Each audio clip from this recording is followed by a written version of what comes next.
Hi, I'm Charlotte with Charlotte So Natural here in Newton, and I just want to share with you, I've been sewing all day, finishing up my shop hop quilt. Shop hop is coming up, and I have gotten to the point where I'm putting the binding on. The binding is going to be a fun little flange decorative edging. So I've got the blue binding next to the blue border and the little tiny decorative red and white. And I'm going to top stitch on that red and white. So that's the point, both decorative and to facilitate a quicker finish to this rather large quilt. So I'm starting out cutting it on the bias. I'm cutting my binding bias. This is the leftover rectangle from cutting the borders. So this is what I'm going to use. If you don't know how to cut bias binding, I have 2 videos up on YouTube that you can check out. But basically, I'm going to take this rectangle, and I think it's about 27 to 30 inches in length of it. I'm going to find the 45-degree, cut it, and I'm going to cut my bias pieces from that. Then I've got a red and white piece that I'm going to cut on the bias for the contrast, the flange. Again, I have 2 videos up on YouTube you can take a look at. So the thing about a flange binding is the part that shows the least is the one that you cut the largest.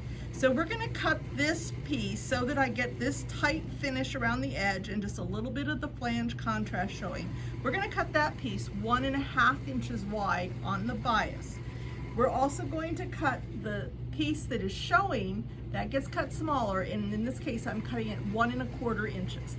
So the 2 measurements you need to note are 1.25 and 1.5. And I'm going to attach this to my quilt with a 1/4 inch seam allowance. Get into your head, kind of the opposite of what we usually do. We're going to apply this binding to the wrong side of the quilt. So when I'm sewing, I am looking at just the contrast fabric. The part that's going to wrap around and show when the quilt is finished is here on the other side, and it will show when it's wrapped around. And again, I'm going to edge stitch or stitch in the ditch to hold this down by machine. Okay, so the first thing you have to do after you have the 2 pieces cut, so here's my bias, is you have to sew 2 pieces of bias together. And because your edges kind of got some kind of stretchy, you need to go kind of slow and careful. So we're going to sew it with a nice scant 1/4 inch seam. There'll always be a 1/4 inch showing over here because we cut the blue narrower than the red and white stripe. So we're going to sew all of that together. So once we have that, we're going to press it towards the narrower piece. Now here comes the magic. When you press this in half, matching up these raw edges, you get the flange up here, and it's consistent in size because everything has been cut and sewn straight. So there is our what we want it to look like.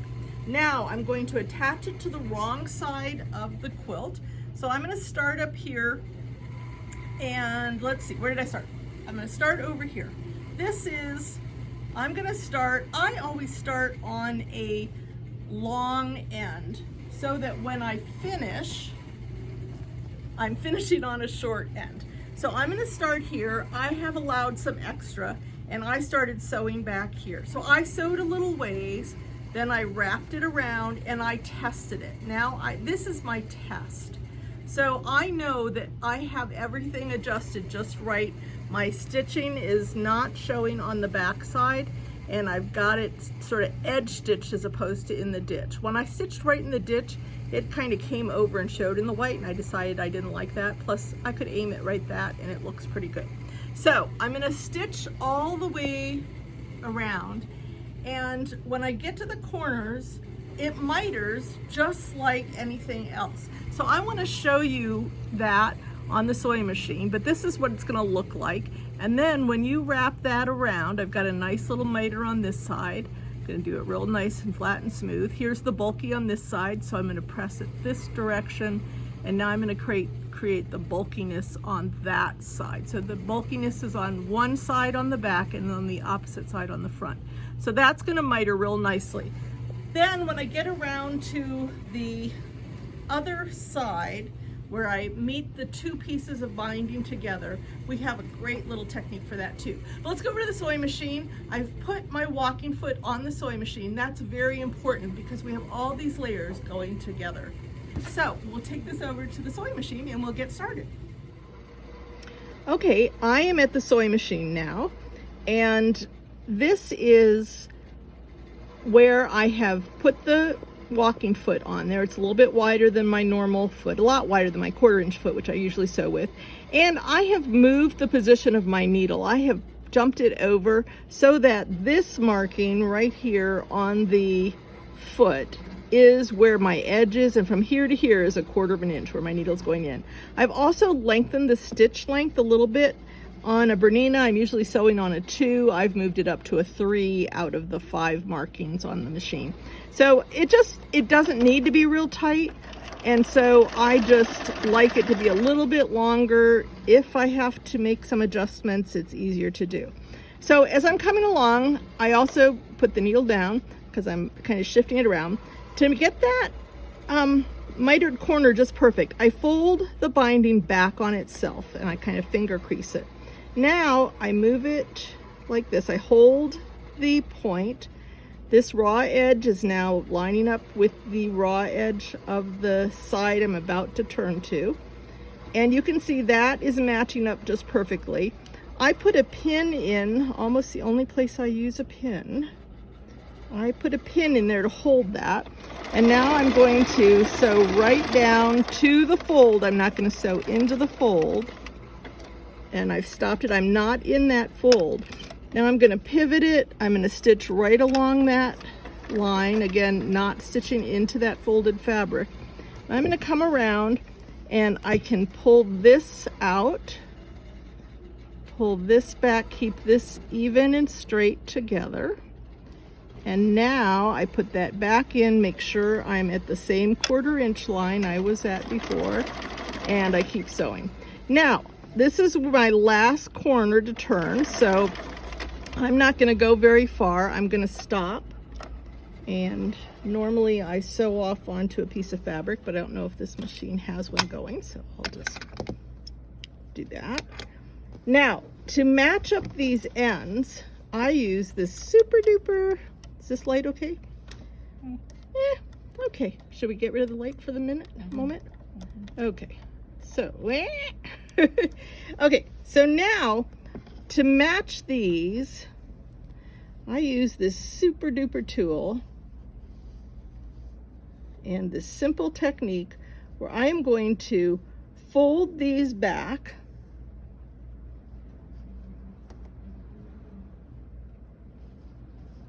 and I am going to just fold them back and match them up just like that. So that is, oops, keep that straight.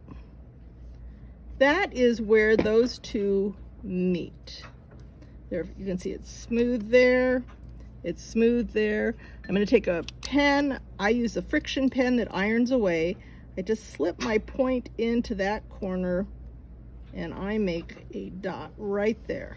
Open it up and I make an X right where that dot is on the folded line both directions. So there's my dot, and now I create an X on the fold, so it's both on this fold and on that fold. I hope you can see this.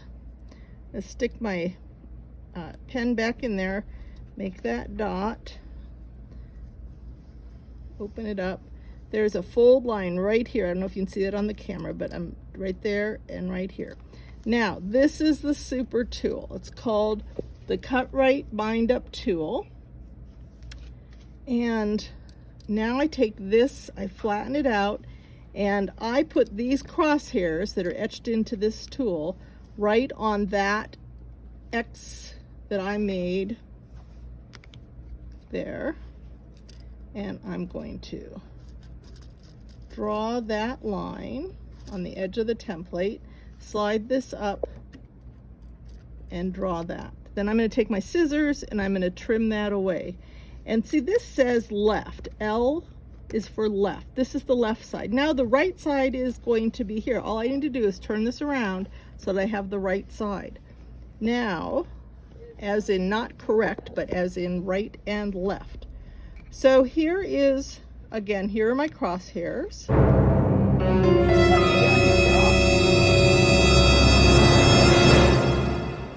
So here is my crosshairs, and now I'm going to draw this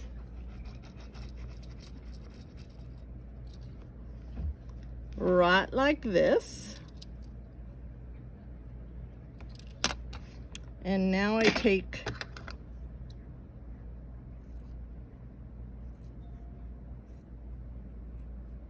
you can take a better pair of scissors than this, but this is what's handy and it'll work. Throw that away. Where's my line I drew? Here it is. Unfortunately, I ran right into a seam. I would love it. It would be a perfect world if I had no seam in this, but not always a perfect world, so we do what we can.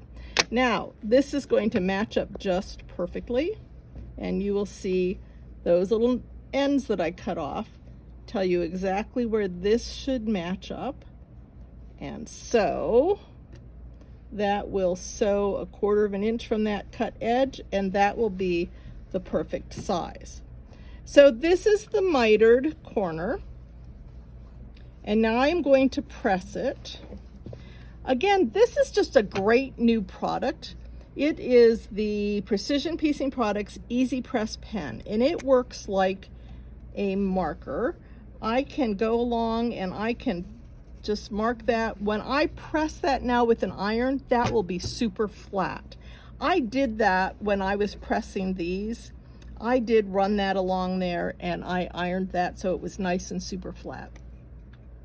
So now I will wrap this around, and like I showed you, this is going to meet up. Look how perfect that is. So I will just put that under the sewing machine, turn my light back on so I have good lighting again. Might be too bright for the camera. And then I am going to stitch right on the edge of this binding.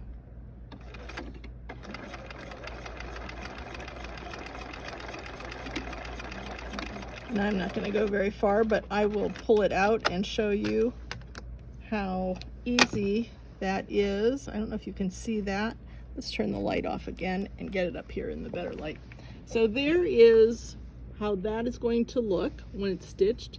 And over here you can see it is showing in my backing.